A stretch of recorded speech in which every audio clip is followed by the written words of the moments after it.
ছয়টি দফাকে উপেক্ষা করে ইসলাম বিদ্বেষী একটি চক্রকে দিয়ে শাহবাগে গণজাগরণ মঞ্চের নামে ইসলাম বিদ্বেষী প্রপাগান্ডা এবং কর্মকাণ্ড চালিয়ে যাওয়ার এক মহা উৎসব করেছিল। হেফাজতে ইসলাম সেই 13 দফা দাবি মেনে নেওয়ার জন্য 5 মে 2013 সালে ঢাকা অবরোধ কর্মসূচি দিয়েছিল। সেই ঢাকা অবরোধ কর্মসূচিতে সকাল থেকেই ঢাকার প্রবেশ মুখে মাদ্রাসা শিক্ষার্থী, আলেম ওলামা সহ সর্বস্তরের জনগণ রাজপথে নেমে এসেছিল। কিন্তু শান্তিপূর্ণ সেই অবস্থান কর্মসূচিতে দিনব্যাপী আইন শৃঙ্খলা বাহিনীর সাথে আওয়ামী লীগ, যুবলীগ, ছাত্রলীগের সন্ত্রাসীরা অস্ত্রসহ তৌহিদি জনতার উপর হামলা চালিয়েছিল।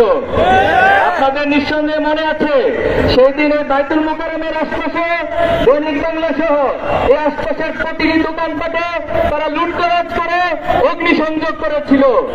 সে অগ্নিসংযোগ করে হলুদ মিডিয়ার মাধ্যমে তারা সে দায় হেফাজতে ইসলাম এবং তৌহিদি জনতার উপর চাপানোর চেষ্টা করেছিল। সেদিন সারাদিন ব্যাপী সেই হত্যাযজ্ঞ এবং হামলার মধ্য দিয়ে প্রায় 18 জন তৌহিদি জনতা, ইসলাম প্রিয় আলেম ওলামাকে তারা শহীদ করে দিয়েছিল।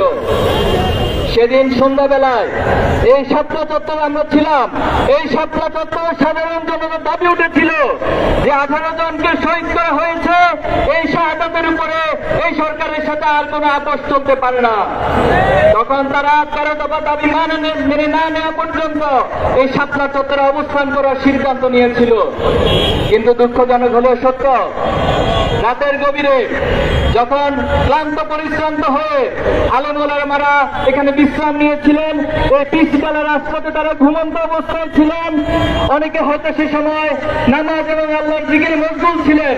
কিন্তু রাত যখন 2:30 বাজে, যৌথ বাহিনী এবং আওয়ামী গুন্ডারা একাত্ম হয়ে এই আলেম ওলামাদের উপর, ঘুমন্ত সাধারণের উপর যে নারকীয় হত্যাযজ্ঞ চালিয়েছিল, সেদিন আপনাদের নিঃসন্দেহে মনে আছে, মুহুর্মুহু সাউন্ড গ্রেনেড, টিয়ার শেল এবং গুলি করে ওই রাজপথকে রক্তে রঞ্জিত করা হয়েছিল। সেদিন দিক বিদিক ছুটে গিয়ে প্রায় কয়েক হাজার মানুষ সেখানে শহীদ হয়েছিল। যদিও এটা এখনো তদন্তের মাধ্যমে, সুষ্ঠু তদন্তের মাধ্যমে সঠিক সংখ্যা নিরূপণ করা যায়নি। অধিকারের রিপোর্ট অনুযায়ী 61 জনের শাহাদাতের কথা বলা হয়েছে। বিভিন্ন গণমাধ্যম এবং আন্তর্জাতিক সংস্থার মাধ্যমে প্রায় 200 জনের বেশি শহীদ হওয়ার ঘটনা উল্লেখ করা হয়েছে। আমরা বলতে চাই, এই শাহাদাতের পথ মারি দিয়ে আজকে 2025 সালের যে জায়গায় এসে আমরা দাঁড়িয়েছি, আমরা বলতে চাই এই শাপলা চত্বরের গণহত্যার বিচার অবশ্যই করতে হবে। শাপলা চত্বরের এই গণহত্যার বিচারের পাশাপাশি পিলখানা হত্যাকাণ্ড, আল্লামা সাঈদীকে কেন্দ্র করে, রায়কে কেন্দ্র করে যে গণহত্যা সহ জুলাই আন্দোলনের যতজন শহীদ হয়েছেন, প্রত্যেকটি গণহত্যার সুষ্ঠু বিচার অবশ্যই করতে হবে। আমরা দাবি করতে চাই, সুষ্ঠু তদন্তের মাধ্যমে শহীদদের সঠিক সংখ্যা, সঠিক তালিকা প্রকাশ করা হোক। আমরা আরো দাবি জানাতে চাই, শাপলা চত্বরের এই ঘটনাকে সঠিক তালিকা প্রকাশ করা হোক। আমরা আরো দাবি জানাতে চাই, শাপলা চত্বরের এই ঘটনাকে কেন্দ্র করে রাষ্ট্রীয়ভাবে শাপলা গণহত্যা দিবস ঘোষণা করা হোক। সংগ্রামী উপস্থিতি, বাংলাদেশের আলেম ওলামাদেরকে ইসলাম বিদ্বেষী একটি শ্রেণী সবসময় মূলধারার বাহিরে হিসেবে তারা বয়ানে দাঁড় করানোর চেষ্টা করে। এই জাতিসত্তার ইতিহাস যদি আপনারা পড়ে থাকেন, এই ভূখণ্ডের জাতিসত্তার ইতিহাস প্রমাণ করে এই ভূখণ্ডে ইসলাম প্রিয় আলেম ওলামাদের অবদান অনেক বেশি, এবং তাদেরকে মূল ভূখণ্ডের থেকে, মূল ধারা থেকে বাহির করে এই জাতিসত্তার ইতিহাস লেখা কোনদিন সম্ভব নয়। সংগ্রামী উপস্থিতি, 2024 সালের জুলাই আগস্টের যে আন্দোলন, এই আন্দোলনের পর আমরা একটি ফ্যাসিস্ট মুক্ত বাংলাদেশ গড়ার স্বপ্ন দেখেছি।